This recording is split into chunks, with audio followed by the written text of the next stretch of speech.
Hi everyone, my name is Tristan Campbell and I'm an instructional designer for the Curriculum Center of Family and Consumer Sciences at Texas Tech University. And in this Accessibility Basics tutorial, we'll be covering images and alternative text to meet accessibility guidelines. So when you're uploading images to your document, we want to avoid images that are purely decorative or unnecessary. We want to use images that are necessary to convey an idea to the user. So we want to be intentional when we're selecting images for our document. We also, for formatting, when we're uploading those, they must be in line with the text. We don't want to wrap the text in front of, behind, or through an image. And also, if we have layered images, we want to make sure we flatten those. So we'll go through all of this in our tutorial today. Also, when you're uploading an image, it must have alternative text or it must be marked as decorative. Now, alternative text is a description assigned to an image, and it must include what is the purpose of the image that we have uploaded to this document. It describes only how the image relates to the content. So we only want to include information essential to making the meaning of the image clear to a person who cannot see the image. When screen readers encounter an image, they read the word image and then they read the alt text that has been provided. So the alt text should be brief, no more than 1 to 2 sentences or 120 characters or less. If the image does not need the alt text, it must be marked as decorative. So mark as decorative. We will use this option when the image's full meaning is conveyed by the text, or the image is fully described in the context, meaning the alt text would be redundant and unnecessary. We do not want to use mark as decorative for unnecessary images and delete the image completely.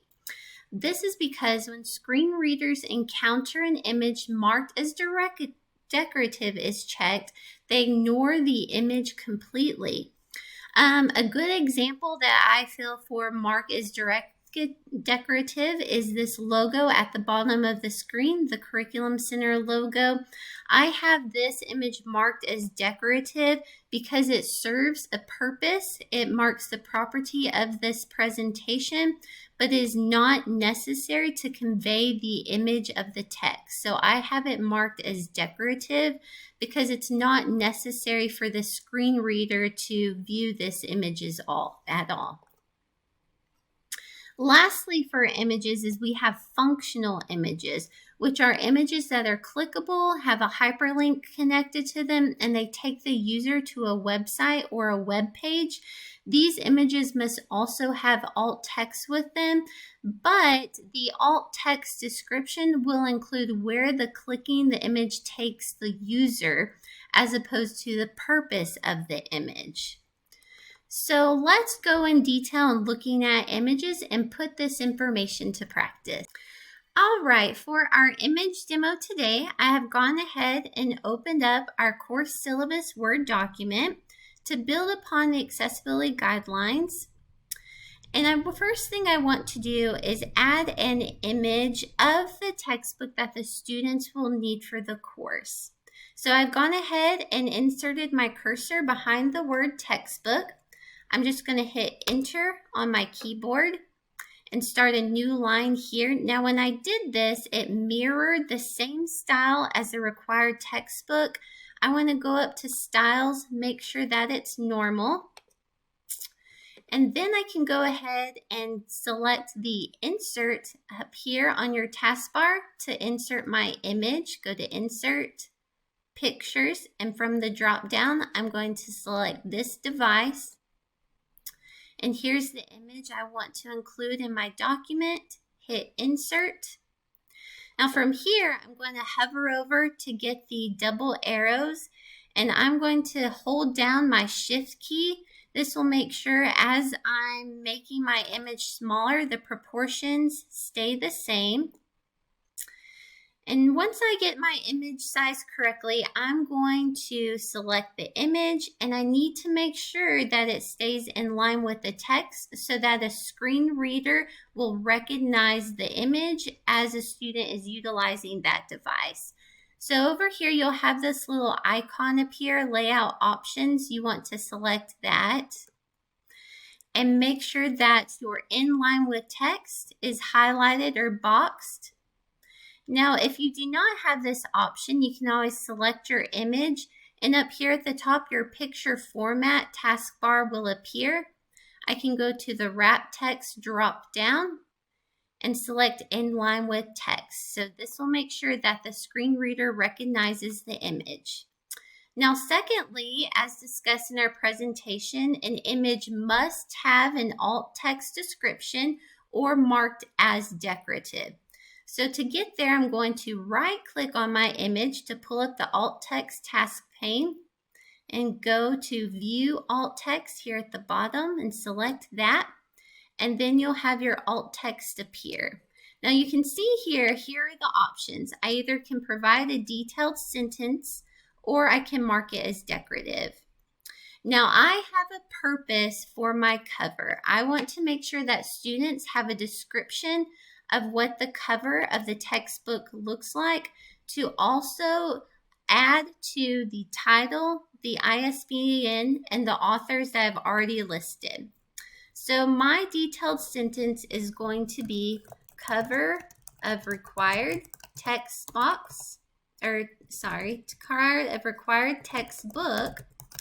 to include red accent line at the top and images of students at the bottom. So now students will know, they can see and they can hear what the cover of their textbook should look like.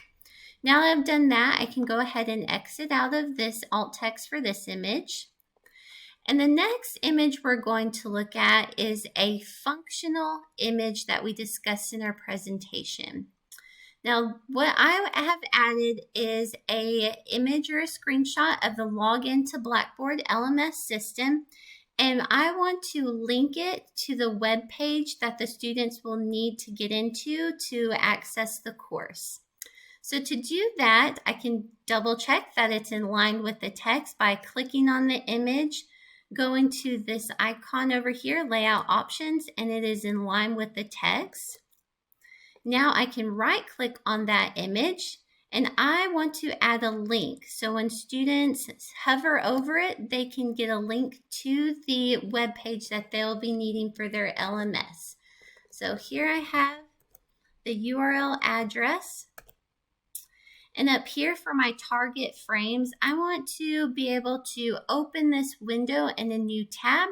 So I'm going to do the drop down here under current frames.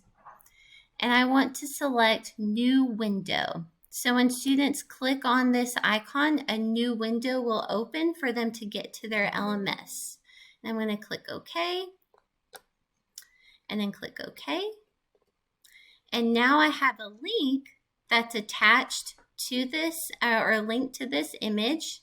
Secondly, since this is a functional image, I'm going to go down to my view alt text, and I want to note not the purpose, but where this link will take students if they click on it. So I'm going to say link to learning management system to access online course. I can also say TTU Blackboard. All right, now I have noted not the purpose for this image and the link location for this image since it's a functional image. All right, the other image I want us to go through is a layered image. Now I discussed that layered images should be flat, and this is how we can make our image flat if you have a layered image. So you'll see here I've taken a screenshot of where students need to, I want to know where students need to place an assignment that they need to submit for the course. So right now I have a single image. If I want to mark and highlight where this icon is because it is a little grayed out. I'm going to go up here, and I like to use the PowerPoint presentation option. This function really allows for easily layering images and then grouping them to make them flat. So I'm going to click on this image.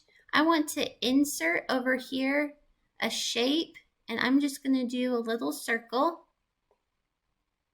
highlighting where students are supposed to click. No fill. I want to make the text really stand out. So let's go up, shape formats, shape outline, make it a little bit bigger so that they can see, have some color contrast. And now students can see where they're supposed to place their mandatory first assignment. Now this is a double image. You can see that I still have two images layered upon each other that are not flattened and grouped together.